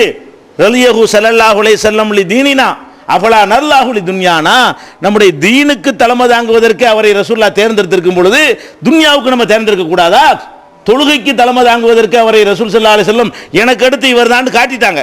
எத்தனையோ சஹாபாக்கள் இருந்தாங்க, உமரை கொண்டு நிப்பாட்டுங்கன்னு முடியாதுன்ட்டாங்க. ரசூல் அபூபக்கர் தான் வரணுன்ட்டாங்க. சில ஆயிஷா நாயெல்லாம் சொல்லி காட்டுறாங்க, எப்படி அல்லாஹ்வுடைய தூதரே, எங்க பாப்பா வந்து ரொம்ப ஒரு இறக்க சிந்தனை உள்ளவர், உங்க இடத்துல நின்றா அவர் மயங்கி விழுந்துருவாரு, அந்த இடத்துல நிற்க தகுதி இல்லாதவர் அபூபக்கர், அதனால உமரை நிப்பாட்டுங்கிறாங்க. ரசூல் ஸல்லல்லாஹு கேட்கல, அபூபக்கர் தான் நிற்கணும். முரு அபாபக்கரின் சொல்லி சொல்லி பின்னாஸ், மக்களுக்கு தொழுகை நடத்துவதற்கு அபூபக்கருக்கு உத்தரவு போடுங்கள் என்று சொல்லி அபூபக்கர் கொண்டு நிப்பாட்டுறாங்க. எதை சொன்னாலும் நானும் அபூபக்கரும் போனோம், நானும் அபூபக்கர் வந்தோம், நானும் அபூபக்கர் இருந்தோம் என்று சொல்லி ரசூல் ஸல்லல்லாஹு அலைஹி வஸல்லம் எதை பேசினாலும் அபூபக்கர் சேர்த்து தான் பேசுவாங்க. அது மாத்திரம் இல்லை, ரொம்ப முடியாமல் போன பிறகு யாரும் உள்ள வந்து பார்க்க டிஸ்டர்ப் பண்ணாதேன்ட்டாங்க. யாரை தவிர? அபூபக்கரை தவிர. ரொம்ப முடியாமல் போச்சு, ஆளுக்கு போய் சந்திப்பதே நோயாளிக்கு அது டிஸ்டர்ப் ஆயிரும். ஒரு கட்டம் இருக்கிறது, நம்மளை யாரும் பார்க்க வரலையே நினைக்கக்கூடியது, அது ஒரு கட்டம். ஒரு நோய் முத்தி போச்சுன்னு சொன்னால் அவர் நிம்மதியாக இருக்கணும் என்று சொன்னால் யாரும் பார்க்காம இருக்கிறது நல்லதுன்னு ஒரு நிலை வரும். அந்த நிலைக்கு வந்தவன ரசூல் ஸல்லல்லாஹு அலைஹி வஸல்லம் என்ன செஞ்சாங்க? எல்லா வாசலையும் அடைத்து விடுங்கள், இல்லா ஹூஹத் அபீபக்கர், அபூபக்கருடைய வாசலை தவிர எல்லா வாசலையும் அடையுங்கள், அவர் மட்டும்தான் எப்போ வேணாலும் என்னை பார்க்கலான்ட்டாங்க. அவன் மரணிக்கிற நேரத்தில் கூட எந்த நேரமும் என்னை வந்து பார்ப்பதற்கு அவருக்குத்தான் உரிமை இருக்குன்னு சொன்னார்களே, எனக்கு அடுத்து அவர் தான் காட்டுனாங்களே, அதை கவனிக்க மாட்டீங்களா? ஏன் அவரை மக்காவாசியை நீங்க பார்க்குறீங்க, நீங்க மதினாவாசியை பார்க்குறீங்க? அல்லாஹ்வுடைய தூதருக்கு நெருக்கமானவர் யாருன்னு பாருங்களேன். அல்லாஹ்வுடைய தூதருக்கு நெருக்கமானவர் மதினாக்காரர், அவரை தேர்ந்தெடுத்து போவோம். அல்லாஹ்வுடைய தூதருக்கு நெருக்கமானவர் வந்து மக்காக்காரர், அவரை தேர்ந்தெடுத்துக்கிறோம் அப்படின்னு சொல்லி முடிவுக்கு வந்ததுனால அப்படி எல்லாம் ஆஃப் ஆகி போச்சு. ரெண்டா பிரிஞ்சிருங்கிறது எல்லாம் உலகமே எதிர்பார்த்துச்சு, ரெண்டா பிரிஞ்சிருவாங்க. அவளை அவரான் அடிச்சுக்கிட்டு சாவுவாங்கன்னு நினைச்சாங்க, அதுவும் நடக்கல. ஏன் நடக்கல? ரசூல் ஸல்லல்லாஹு அலைஹி வஸல்லம் சுன்னத்தை தூக்கி போட்டவன கட்டுப்பட்டாங்க. ஓ, அல்லாஹ்வுடைய ரசூல் விரும்பி இருந்தா நம்ம ஏங்க அதை போட்டு சண்டை போடணும், அதன்படியே செஞ்சுட்டு போயிடுவோமேங்க. அப்ப இப்படி பல சந்தர்ப்பங்கள் என்ன வருது, இந்த சமுதாயம் பிளவுபடக்கூடிய நிலையெல்லாம் வருது. ஒன்றுக்கு நடக்கல, எல்லாம் அந்த சமுதாயம் என்னதுனால? குர்ஆன் ஹதீஸ் தான் இஸ்லாத்தின் அடிப்படை என்கிற இந்த கொள்கையை ஒத்துக்கொள்ள வேண்டும். கோளாறு எங்க இருக்கிறது என்று சொன்னால் தௌஹீத் ஜமாத்தில் மாத்திரம் இந்த கொள்கை இருக்குது. இப்போ நம்ம சொல்கிறோம், நாம சொல்லக்கூடிய கருத்துக்கள் தவறு என்று குர்ஆன்ல இருந்து காட்டினால் இந்த நிமிஷம் நம்ம விட்டுருமா இல்லையா? விட தயாரா இருக்குமா இல்லையா? ரசூல் ஸல்லல்லாஹு அலைஹி வஸல்லம் உடைய ஹதீஸுக்கு இது மாற்றம் அப்படின்னு சுட்டி காட்டுவார்களே, ஆனால் அந்த வினாடி தூக்கி ரெடியா இருக்குமா இல்லையா? அப்போ குர்ஆன் ஹதீஸ் மட்டும்தான் மார்க்கம்ங்கிறத எல்லாரும் ஒத்துக்கொள்ளவில்லை, நாம மட்டும் ஒத்துக்கொண்டிருக்கிறோம். அதான் பிளவுக்கு காரணமே. வேற ஒன்றையும் அவர்கள் ஒத்துக்கொள்ள வேண்டாம். குர்ஆன்ல இருக்கா, ஹதீஸ்ல இருக்குதா, அல்லாஹ் சொன்னானா ரசூல் சொன்னாங்களா, இதோட மட்டும் நிற்க தயார் என்று சொன்னால் ஒற்றுமைங்கிற மேற்றே கிடையாது. ஒற்றுமைங்கிற ஒரு வினாடிகள் இணைஞ்சிட வந்துடும். மூழுது ஓதுறாங்க, உடனே என்ன கேட்கணும்? இதை விடு, குர்ஆன்ல ஓத சொல்லியிருக்கா? இல்லை. ரசூலுல்லாஹ் ஓத சொன்னாங்களா? இல்லை. விட்டுட்டு போ, ஒத்துமையாயிருவோம்ல எல்லாரும். குர்ஆன்லையும் இல்லை, ரசூலுல்லாஹ் கத்தம் இருக்குதா? குர்ஆன்ல இருக்கான்னு பாருங்க. இல்லை, அப்படி இல்லை. ரசூல் ஸல்லல்லாஹு அலைஹி வஸல்லம் குடும்பத்தில் யாராவது மூத்தா போகும்போது 3 10 7 10 40 ஓதுனாங்கன்னு தேடி பாருங்க. இல்லை, விட்டுருங்க. அதை சொல்லத்தானங்க அவங்க வந்தாங்க. நம்ம என்னென்ன செஞ்சால் மறுமையில் வெற்றி பெறலாம், செத்து போன ஆளுக்கு மோட்சம் கிடைக்கும்னு சொல்லத்தானே வந்தாங்க. இந்த பாத்தியாவெல்லாம் செய்யற அவசியமா இருந்து அவங்க செஞ்சிருப்பாங்களே. அவங்க மனைவிக்கு செஞ்சாங்களா, மகளுக்கு செஞ்சாங்களா, கூட செச்ச ஹம்சாவுக்கு செஞ்சாங்களா, வேற சொந்தக்காரங்க யாருக்காவது செஞ்சாங்களா, அவங்க பெத்த மகன் இப்ராஹிமுக்கு செஞ்சாங்களா? யாருக்கும் செய்யலையே. அப்ப நம்ம என்ன பார்க்கணும்? கத்தான் பாத்தியாங்கிறீங்களா? வாங்க பேசுவோம். என்ன பேசுவோம்? குர்ஆன் ஹதீஸ்ல ஓத சொன்னா நீங்கள் நாங்களும் சேர்ந்து ஓதிக்கிறோம், ஓதக்கூடாதுன்னு சொன்னா 2 பேரும் சேர்ந்து விட்டுருவோம், முடிஞ்சு வச்ச கதை. ஏன் நமக்குள்ள சண்டை வருது? மௌலுதா இருக்கட்டும், மீலாதா இருக்கட்டும், கத்தமா இருக்கட்டும், தாயத்தா இருக்கட்டும், தட்டா இருக்கட்டும், தகடா இருக்கட்டும், மேராஜ் நோம்பா இருக்கட்டும், பராத்து நோம்பா இருக்கட்டும், என்னத்தை வேணாலும் கொண்டு வாங்க. அதான தகராறு. விரல ஆட்டுறதா இருக்கட்டும், நெஞ்சில் கட்டுறதா இருக்கட்டும், எல்லாத்தையும் பேசுவோம். என்ன பேசணும்? அல்லாஹ் சொல்லி இருக்கிறானா, ஓகேன்னு கட்டுப்படுவியா? அல்லாஹ்வுடைய ரசூல் சொல்லி இருக்கிறாங்களா, கட்டுப்படுவியா? நாங்க கட்டுப்பட ரெடி. நாங்கள் செய்கிற 1000 செயல்கள் குர்ஆனுக்கு மாத்தம்னு காட்டினால் 1000ஐயும் இந்த நிமிஷமே விட தௌஹீத் ஜமாத் தயார், தௌஹீத் சகோதரர்கள் தயார். அப்படி தயாரா இருக்க வேண்டும். ரசூலுல்லாஹ்வுக்கு மாற்றமான நம்முடைய செயல்பாடுகள் நிரூபணமானால் ஜமாத் இவ்வளவு நாளா நம்ம செஞ்சுட்டு வந்துட்டோம் மூடி மறைக்க மாட்டோம், வெளிப்படையாக டிக்ளேர் பண்ணுவோம். நாங்கள் இவ்வளவு காலமா விளங்காம சொல்லிவிட்டோம், இந்த நிமிஷத்திலிருந்து மாற்றிக் கொள்கிறோம்னு சொல்லுவோமா இல்லையா? அப்ப குர்ஆன் ஹதீஸ் மட்டும்தான் மார்க்கம்ங்கிறத எப்ப நம்ம ஒத்துக்கொள்றோமோ அதை ஒத்துக்கொண்டால் மாத்திரம்தான் ஒற்றுமை ஏற்படும். அதை ஒத்துக்கொள்ளாத வரைக்கும், குர்ஆனுக்கு முக்கியத்துவம் கொடுக்காத வரைக்கும், நபிகள் நாயகம் ஸல்லல்லாஹு அலைஹி வஸல்லத்துக்கு முக்கியத்துவம் கொடுக்காத வரைக்கும் என்ன ஏற்படும்? ரசூல் ஸல்லல்லாஹு அலைஹி வஸல்லம் சொல்லுகிறார்கள், இறுதி ஹஜ்ஜில், கடைசி ஹஜ்ஜில் சொல்லுகிறார்கள், தரக்து ஃபீக்கும் அம்ரைனி, ரெண்டு விஷயத்தை உங்களிடத்தில் நான் விட்டு செல்கிறேன். லன் தலில்லு மா தமஸ்ஸக்தும் பிஹிமா, அந்த ரெண்டையும் பலமாக பற்றி கொள்ளும் வரை நீங்கள் வழி தவறவே மாட்டீர்கள். ரெண்டே உங்களை விட்டுட்டு போறேன், அந்த ரெண்டையும் பிடித்து கொண்டீர்களே ஆனால் நீங்கள் வழி தவற மாட்டீர்கள். கிதாபுல்லாஹி வ சுன்னத்தி, அல்லாஹ்வுடைய வேதம், என்னுடைய சுன்னத், என்னுடைய வழிகாட்டுதல். அல்லாஹ்வுடைய வேதத்தை ஒரு கையில் பிடிங்க, என்னுடைய வழிகாட்டுதல் ஒரு கையில் பிடிங்க, அப்படி போய்கிட்டே இருங்க, வழி தவற மாட்டீங்க. இந்த ரெண்டை தாண்டி மூணாவது பக்கம் போனீங்க, வழி தவறி விடுவீர்கள். அப்படி வந்துருச்சு. அப்போ இதான் பேசிக். பெண்கள் பள்ளியாசலுக்கு தொழுவாங்கன்னு நம்ம தொல்ல அனுமதிக்கிறோம். குர்ஆனில் போய் பாருங்க, ஹதீஸில் பாருங்க, ரசூல் அனுமதிச்சுட்டு போங்க. ரசூல்ல அனுமதிக்கலடா ஒருத்தர் அனுமதிக்காம விட்டுருவோம். ரசூல்ல அனுமதிச்சா எல்லாரும் அனுமதிச்சிருவோம். ஏன் ரெண்டு கருத்து வருது. ஒரு பொருளை திங்கிறது ஹலாலா ஹராமான்னு வருது. குர்ஆனில் பார்ப்போம், ஹதீஸில் பார்ப்போம். ஹலால்டா எல்லாரும் ஹலால் ஆக்கிடுவோம், ஹராம்டா எல்லாரும் ஹராம் ஆக்கிடுவோம். ஏன் ஒற்றுமை? நீங்கள் மனம் முரண்டா, நான் எங்கள் அப்பன் சொன்னால் தான் செய்வேன்னு சொன்னால் ஒத்துமை வராது. எங்கள் அஜர்த்து சொன்னால் தான் செய்ய வேண்டாம், ஒத்துமை வராது. எங்கள் ஊர் வழக்கத்தை தான் செய்ய வேண்டாம், ஒத்துமை வராது. எப்போ வரேன்? அல்லாஹ் சொன்னதை கேட்பேன்னா ஒத்துமை வரும். அல்லாஹ்வுடைய ரசூல் சொன்னதை கேட்போம் என்றால் என்ன செய்யும்? ஒத்துமை உடனே வந்து விடும். அப்போ நம்ம எல்லாரும் ஒன்றுபடணும்னு ஆசைப்படுறோம். ஆசைப்படுறதுக்கு அல்லாஹ் மருந்தை தந்திருக்கிறான். மருந்தை உட்கொள்ளாமே ஆசைப்பட்டுக்கிட்டு இருக்கிறோம். நோய் குணமாகணும்னு எல்லாருக்கும் ஆசை இருக்குது, ஆனால் மாத்திரை சாப்பிட மாட்டேன். குணமாக தான் செய்யணும். குணமாவில் நான் என்ன பண்ணுவேன்? புலம்பிக்கிட்டு இருந்தால் மாத்திரை மாத்திரை சாப்பிட முடியாது. இதுதான் இப்போ நடந்தது. நோய் என்னவென்று, சமுதாயத்தில் நோய் என்னவென்று சொன்னால், நாம் ஒத்துமையாவதற்கு அல்லாஹ் மருந்தை தந்து விட்டான். மார்க்கத்தை தரும்போதே ஒன்றுபடுவதற்கான மாத்திரையும் தந்து விட்டான். அந்த ரெண்டு மாத்திரையை கையில் வச்சுக்கிட்டு என்ன செய்யணும்? மாத்திரை போடாமல் வழி சொல்லணும்னு கேட்கறாது, முடியாது. அல்லாஹ் தந்து அந்த மாத்திரையை போட்டதான் என்னவாக? ஒற்றுமைங்கிற வேற்றுமைங்கிறது நோய் போகும், ஒத்துமை தன்னால் உண்டாகிவிடும். இப்படியான ஒற்றுமைக்காக பாடுபடக்கூடிய நன்மக்களாக நம்ம எல்லாரும் மாற வேண்டும். இந்த மெசேஜை எல்லா மக்கள்கிட்டையும் கொண்டு செல்ல வேண்டும். அல்லாஹ் ரப்பல் ஆலமீன் குர்ஆன் ஹதீஸ் அடிப்படையில் ஒன்றுபட்ட நன்மக்களாக நம் அனைவரையும் ஆக்கி அருள்வானாக. ஸல்லல்லாஹு அலைஹி வஸல்லம். அன்பிற்குரிய சகோதரர்களே, இந்த நாட்டில் உள்ள பல்வேறு இயக்கங்கள், ஜமாத்துகள், கொள்கைக்காரர்கள் மத்தியில் நம்முடைய ஜமாத்திற்கு மாத்திரம் ஒரு தனித்தன்மையை நீங்கள் பார்க்கிறீர்கள். என்ன தனிமை? நம்முடைய விதிமுறையில் எழுதியிருக்கிறோம், குர்ஆனும் ஆதாரபூர்வமான ஹதீஸுகளும் மட்டும்தான் இஸ்லாத்தின் அடிப்படை. நம்ம எங்கே வேறுபடுறோம் என்று சொன்னால், மற்றவங்களும் குர்ஆனை மறுக்க மாட்டாங்க, குர்ஆன் மட்டும்தான் ஒத்துக்கிற மாட்டாங்க. மற்றவங்க ஹதீஸை மறுக்க மாட்டாங்க, ஹதீஸ் மட்டும்தான் ஒத்துக்கிற மாட்டாங்க. குர்ஆனும் தான் ஹதீஸும் தான், எங்கள் தாத்தாவும் தான், எங்கள் அஜர்த்தும் தான், எங்கள் ஊர் வழக்கமும் தான் சொல்லி அந்த ரெண்டோட இன்னொரு 50 சேர்ப்பாங்க. நம்ம மட்டும் என்ன சொல்கிறோம்? முஸ்லீமுடைய அடிப்படை கொள்கை ரெண்டு தான். ஒன்று குர்ஆன், இன்னொன்று ஹதீஸ். இந்த அடிப்படை கொள்கையை விளங்குவதற்கு எங்கேயும் தூரத்துக்குலாம் நீங்கள் போக வேணாம். நீங்கள் சொல்கிற களிமாவில் அது இருக்குது, வேறு ஒன்றும் வேண்டியதில்லை. ஒருவன் இஸ்லாத்தை தழுவுனா ரெண்டு தானே சொல்கிறான். லா இலாஹ இல்லல்லாஹ் முஹம்மது ரசூலுல்லாஹ்னு சொல்கிறானா? ஊர் பழக்கம் என்னுடைய வழிகாட்டு ஏதாவது சொல்கிறானா? இமாமை பற்றி ஏதாவது சொல்கிறானா? மதுஹப் பற்றி சொல்கிறானா? மதுஹபி ஹனஃபின்னு ஏதாவது களிமா சொல்லணுமா? ஒரு ஆள் இஸ்லாத்துக்கு வர்றாங்க, லா இலாஹ இல்லல்லாஹ் சொல்லிக் கொடுப்பீங்க, அல்லது முஹம்மது ரசூலுல்லாஹ் ரெண்டாவது சொல்லிக் கொடுப்பீங்க. லா இலாஹ இல்லல்லாஹ்வுக்கு என்ன அர்த்தம்? அல்லாஹ்வை தவிர வணக்கத்துக்குறோம் யாரும் இல்லை, அவன் தான் எஜமான். எஜமான் தான் உத்தரவு போடுவான். நம்ம அடிமைன்னு எப்போ ஒத்துக்கொண்டோமோ நம்ம என்ன செய்யணும்னு அவன் தான் தீர்மானிப்பான். முடிஞ்சு வச்சா கதை. அதான் குர்ஆனை பின்பற்றுறது.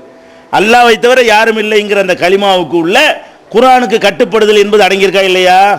முஹம்மது ரசூலுல்லாஹ்னு ரெண்டாவது சொல்றீங்கல்ல, முகமது அல்லாஹ்வுடைய தூதர் என்ன அர்த்தம்? உங்களை மாதிரி மனுஷர் இல்லை, அவங்க அல்லாஹ்வுடைய தூதர்.